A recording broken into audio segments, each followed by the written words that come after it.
Allora, ieri avete avuto un incontro col prefetto e con il commissario della provincia, oggi assemblea, cosa avete deciso? Giulia San Filippo. Allora, innanzitutto adesso discuteremo di tutti i punti, tutto quello che ci hanno concesso ma anche tutto quello che non ci hanno concesso. Sicuramente grazie all'aiuto degli alunni, dei telegiornali, del signor Buscemi abbiamo ottenuto molto e continueremo ad ottenere il possibile e il che potremmo. Ecco, ritornerete al vecchio istituto, qual è la soluzione che vi hanno prospettato? Ovviamente ci sono delle problematiche che sono ancora da risolvere. Il problema essenzialmente non è in mano nostra, non è nemmeno un problema della preside.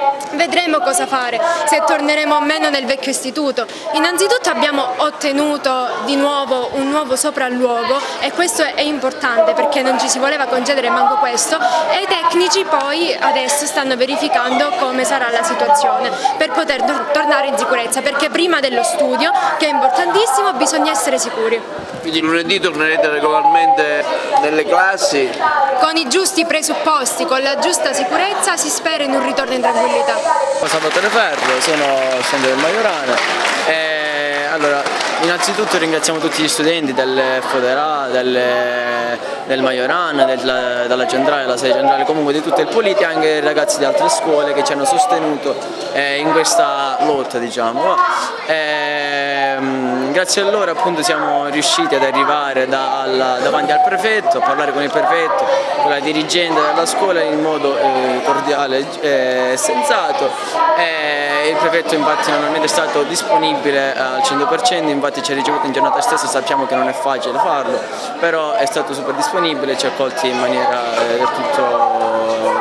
Quindi lunedì si ritorna nei banchi? Aspettiamo ora la risposta dei tecnici che sono stati mandati sia dalla Curia che dalla provincia a scuola, sia per l'elettricità, perché c'erano stati quei problemi con la luce e le prese, sia per i calcinacci, quindi diciamo la parte edile. Segretario, allora si conclude con l'assemblea dei ragazzi e oggi voi avete sostenuto come sindacato gli studenti in questo incontro.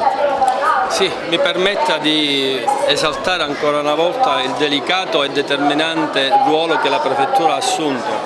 Bene abbiamo fatto ieri a chiedere l'aiuto delle Sue Eccellenze al Prefetto, perché si è fatto un po' di chiarezza.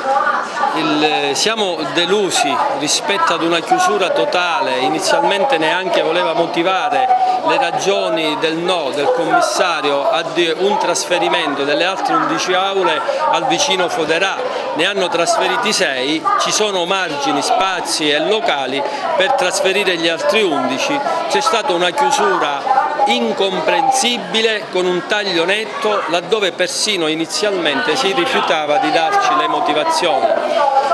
Non l'abbiamo compreso e non riusciamo a comprenderlo, solo alla fine, pressato da noi, ci dice abbiamo avuto una richiesta di 6 aule e abbiamo risposto positivamente. Corretto, abbiamo preso atto di questo. Ora chiediamo però perché e chi ha il dovere di chiedere di concedere altre 11 aule per mettere nel frattempo in sicurezza quel cantiere, perché ormai si tratta di un cantiere, se è vero come ci hanno promesso che inizieranno a breve i lavori, anche se il cantiere sarà aperto di pomeriggio, è ovvio che ci sarà un bel da fare ogni giorno nel pulire i locali e provare a renderli vivibili.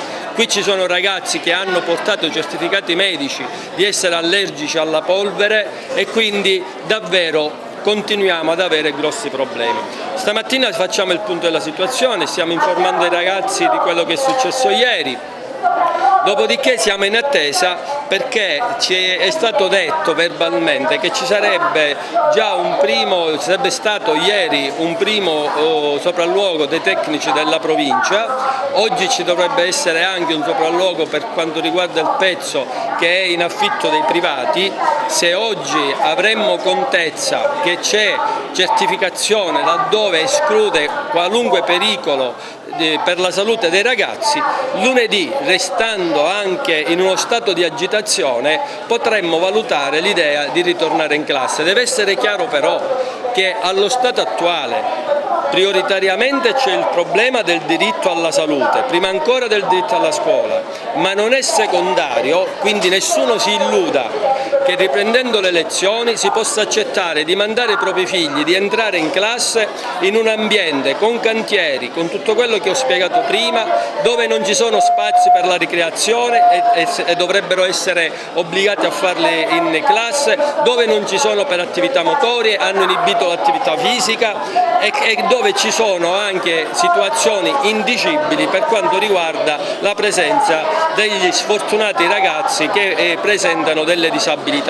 Quindi lo stato d'agitazione non è revocato e da lunedì monitoriamo cosa si mette in campo e qual è la tempistica per rendere quell'istituto in condizione di avere dei ragazzi al loro interno.